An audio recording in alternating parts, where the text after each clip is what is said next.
New PS5 technology spotted. Let's get into it.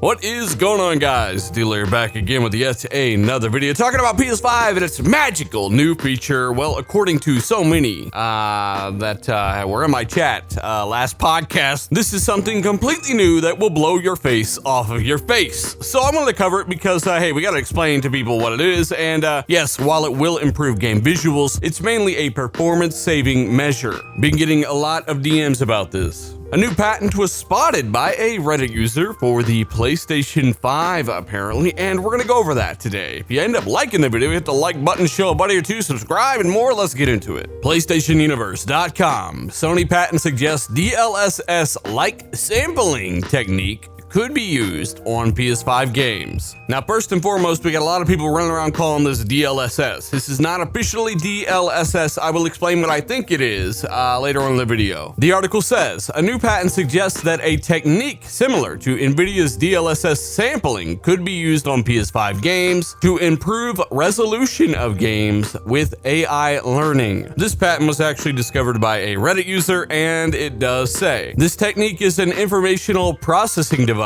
for acquiring a plurality of reference images. They are obtained by imaging an object that is to be reproduced. Now again, really pay attention to the amount of times this patent suggests reproducing a single image, making lower resolution things look better. It will all make sense by the end, and there's a reason that I'm focusing on this, because I was told over and over that this is not what I said it was. And I know that seems crazy because it's common sense, but man, you deal with some weird people on the internet. So let's get back to it. It continues by saying acquiring a plurality, this word plurality, no, I'm not saying it no more. Acquiring a bunch of converted images obtained by enlarging or shrinking each of those images, executing machine learning using a bunch of images to be learned as teaching data. Now, this learned data pool that this AI will use with this sampling technique will actually include the collection or a bunch of images from whatever's on screen, and it will take all of the imagery on screen and generate pre-learned data that is used to generate a reproduction image that represents the appearance of the object. Now guys, you can read this over a million times, but at the end of the day, what this is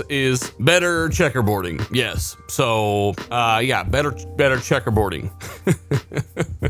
Look, I've said this over and over. Both consoles coming up will use checkerboarding, reprojection, interlacing. As a matter of fact, it's such a great performance-saving measure now. The results are so much better now with checkerboarding than they were 4 years ago when the PS4 Pro started pitching this, that it really honestly doesn't even matter anymore. If they can checkerboard an image, save a bunch of frames that they can then turn into additional effects or maybe extra frames for the game, or take that and turn it into ray tracing, I'm all for it. And as a matter of fact, you'll see this kind of technique on every console this year and next year and the one after that and the one after that, because hey, it's a massive performance saving measure. And no, this is not going to be something only the PS5 can do, though this is a Sony patent, right? What I think this is AMD's version of checkerboarding that Sony are throwing their own spin on. I could be wrong. Either way, it really doesn't matter. Microsoft had their own machine learning checkerboarding. Every other engine out there has its own version of checkerboarding that saves the same performance as DLSS today. As a matter of fact, DLSS right now, I don't even think is the best checkerboarding solution. So really they have some work to do, but they do have that kind of AI element there. I think that kind of stuff will make checkerboarding even better, and it'll help those little artifacts on grass and all that crazy stuff going on screen while games are checkerboarded. But at the end of the day, so many games already use checkerboarding today, and that's about the performance delta you're going to get back from using it. It's going to be pretty similar, I would imagine. I think the results will just be a little bit more sharper on fine details like grass, hair, etc. Again, modern game engines already have these performance saving measures. This looks to just be the newest iteration of what Sony will be using, and Microsoft are already confirmed to be using machine learning with their scaling and their reprojection and all that stuff too. I mean, I think it's cool, don't get me wrong. I would have taken that Unreal Engine 5 demo camo at a lower resolution or checkerboarded in a better way to get a better frame rate all day long on the PS5. Like whatever it takes to get up to 60 FPS and more effects, you know, while above 1080p would be nice, but even at 1080p, I would still take that at 60 FPS with more effects over a 30 FPS frame rate. Techniques like this, techniques like temporal reprojection, interlacing, they're going to help games, and they do help games today. Resident Evil 3 being a great example of a modern game that gets a massive performance gain from checkerboarding, and you actually get that pretty decent frame rate, especially after the Xbox One X version was patched a week later. So again, you know, you got thousands of people watching the podcast live. I got a bunch of them telling me DLSS for the PS5, it's a game changer. No, it's not. Look, it's not a bad thing. It's not anything that you should probably listen to certain people about because they're feeding you the wrong information. Probably the same guys that tell you the SSD has an extra graphics card in it. But you know, I'd still like to know your thoughts down below. Love it or hate it. Let me know your thoughts. Hit that like button, show a buddy or two. I do appreciate the support, guys. You guys rock. Check out the links down below for Patreon, the source of this article. Again, hopping on the time capsule with me. I've been talking about techniques like this really helping games a lot this generation and helping developers add more demanding effects like ray tracing and other crazy things. So, you know, hey, this is a good thing. It's an option. And I think with time, it's going to be very, very, very hard to tell the difference between this and native, no matter how close, no matter how much noise is on screen, no matter how many particles there are, blades of grass. I think techniques like this over time are only going to get better. Let me know your thoughts down below, guys. Hit the like button, show a buddy or two, subscribe for more information, and of course, I'll see you in the next one.